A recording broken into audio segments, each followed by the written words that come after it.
In this video, I'll show you how to use Phoenix to easily simulate water, foam, and splashes. I'll show you how to simulate a jacuzzi, stream, and pool, all inside 3ds Max and rendered with Corona. We've got a simple scene here with a sunlight already added. Usually you might have a box or plane with a water material applied, and for some ripples or waves you'd use a bump map or a distance map, like in this setup, which already looks pretty nice. But now, let's take it a step further by adding Chaos Phoenix simulations to bring some real life to our pool. Without going too deep into all the advanced features that Phoenix offers, we can still easily create the kind of pool simulation we're aiming for, just by following these simple steps. After drawing a liquid source and assigning our jacuzzi source object to it, we're essentially telling Phoenix where the fluid should originate. To make the simulation work, we also need to add a simulator. You can create it to match the size you need.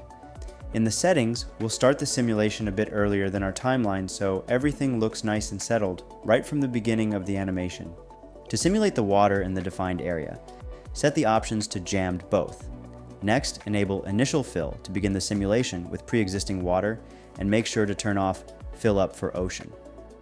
The duration of each simulation will vary, mainly based on the number of frames being simulated and the selected voxel size.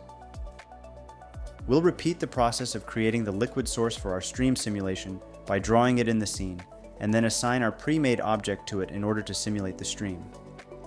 However, this time, we will configure the simulator with slightly different settings to achieve our desired water stream.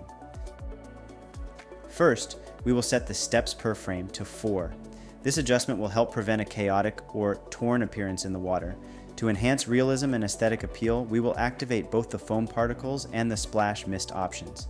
Enabling these features will also generate additional shaders, which we will confirm for creation. Importantly, within the splash section, we will set effect liquid to 0. This ensures that the liquid, splash, and mist elements do not mix or dissolve into one another. With these adjustments, we will be one step closer to achieving a fully simulated, lifelike pool. For our final step, we'll draw only a simulator that matches the size of our pool with the desired height. This simulator will act as the main container for the pool, and we'll add a source to it soon. I'm reducing the voxel size to improve the quality. We'll also need to adjust the container walls to make sure the simulation behaves the way we want.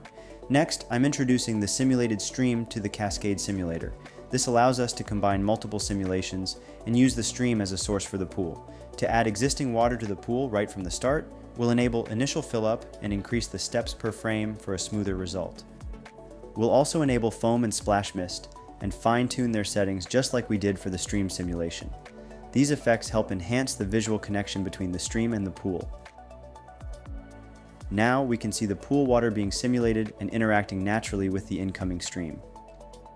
By adding a slice modifier to the simulated object, we keep only the top surface, removing any unnecessary geometry underneath. Next, we select all 3 simulations and apply the Corona physical material with the water preset. I've also enabled Caustics to enhance realism and give the pool a more natural look. Try Phoenix in your next Corona project, and if you like this video, then I think you'd love this one.